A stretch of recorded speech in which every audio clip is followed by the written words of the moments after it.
একটা ধাওয়া পাল্টা ধাওয়ার ঘটনা ঘটলো, 5 দিন পরে আগুন লেগে যাওয়া, এটা কাকতালীয় ঘটনা না। প্রতিশোধ পরায়ণ হয়ে পরবর্তীতে আগুনটা লাগালেন কিনা, এটা কিন্তু একটা প্রশ্ন রয়ে যায়। সবার আঙুল যার দিকে যাচ্ছে, বা এটা যদি সরকারি করে থাকে, তাহলে আর সরকারের কাছ থেকে তো আমরা সুষ্ঠু তদন্ত আসলে আশা করতে পারি না। তাদেরকে পূর্ব নোটিশ দিয়ে তাদের তালিকাভুক্ত করে তারপরে হচ্ছে তাদের এই বাসস্থানের জায়গাগুলো তাদেরকে সরাই দেওয়া হয়, তাদের সাথে একটা সমঝোতা এবং বোঝাপড়ার ভিত্তিতে, এবং পরবর্তীতে যখন এখানে আবাসন প্রকল্প হবে তখন তাদেরকে ওই তালিকা অনুযায়ী প্রয়োজনের ভিত্তিতে তাদেরকে সেখানে বাসা বরাদ্দ দেওয়া হয়ে থাকে।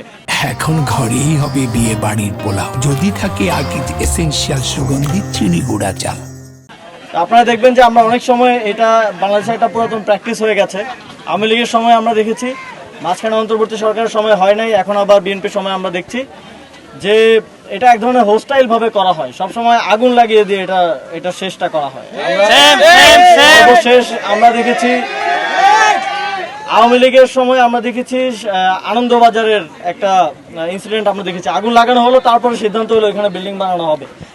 তো সেখানে যারা দোকানদার যারা ব্যবসা করে তাদের সাথে আলোচনার ভিত্তিতেও করা যেত। তো এখানে যখন আমরা এখানকার বাসিন্দাদের সাথে কথা বললাম যারা ক্ষতিগ্রস্ত হয়েছেন, তাদের কথা হচ্ছে, ভাই আমাদেরকে 2 দিন আগে নোটিশ দিতেন, আমরা আমাদের জিনিসপত্র আসবাবপত্র সরাই নিতাম, তারপরে ভাঙচুরটা করতেন। আর আমাদেরকে খোঁজ নেন যে আমাদের কার কি পারিবারিক অবস্থা, যাদের আর্থিক অবস্থা খারাপ তাদের তালিকা নিয়ে এখানে আবাসন প্রকল্প করে তাদেরকে এখানে থাকার ব্যবস্থা করে দেন, সাধারণভাবে যেভাবে হয়। এবং ঢাকায় বিভিন্ন জায়গায় এভাবে পুনর্বাসনগুলো হয়েছে, এবং পুনর্বাসনের মাধ্যমে কিন্তু উচ্ছেদটা করা হয়, এবং এটাই নিয়ম এবং প্র্যাকটিস। কিন্তু আমরা দেখলাম প্রথমে 20 তারিখ, গত এই মাসের 20 তারিখে এখানে একটা উচ্ছেদ অভিযান চালানো হলো, কোনো ধরনের নোটিশ না দিয়ে এখানে বিভিন্ন ভারী যন্ত্রপাতি নিয়ে এসে তাদের বাড়িঘরগুলো ভাঙচুর করা হলো। তো এখানে সাধারণ মানুষরা তারা আকুতি করতেছেন যে অ্যাটলিস্ট 1 দিন 2 দিন আগে যদি একটা নোটিশ দিতেন, একটা মাইকিং করতেন, তাহলে আমরা আমাদের আসবাবপত্র সরাই নিতে পারতাম। তো যেহেতু এটা এক ধরনের হোস্টাইল ভাবে এখানে যন্ত্রপাতি এনে করা হয়েছে, তখন একটা ধাওয়া পাল্টা ধাওয়া কিন্তু হয়েছে, আপনারাই কভার করেছেন, আমরা দেখেছি।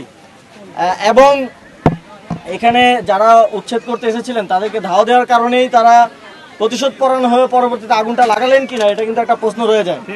কারণ 5 দিন আগে একটা ধাওয়া পাল্টা ধাওয়ার ঘটনা ঘটলো, 5 দিন পরে আগুন লেগে যাওয়া, এটা কাকতালীয় ঘটনা না। বাংলাদেশে তো কয়েক শত হাজার বস্তি আছে, তো এটাতেই আগুন লাগতে হলো। 5 দিন আগে উচ্ছেদ অভিযান, এখানে একটু উত্তপ্ত পরিস্থিতি, ধাওয়া পাল্টা ধাওয়া, 5 দিন পরে এসে আগুন লেগে গেল। তো এটা আমরা অবশ্যই কোনো স্বাভাবিক ঘটনা হিসেবে দেখি না। আমরা মনে করি এটা সুষ্ঠু তদন্ত হওয়া উচিত, কিন্তু আসলে এটা যদি সবার আঙুল যার দিকে যাচ্ছে, বা এটা যদি সরকারি করে থাকে, তাহলে আর সরকারের কাছ থেকে তো আমরা সুষ্ঠু তদন্ত আসলে আশা করতে পারি না।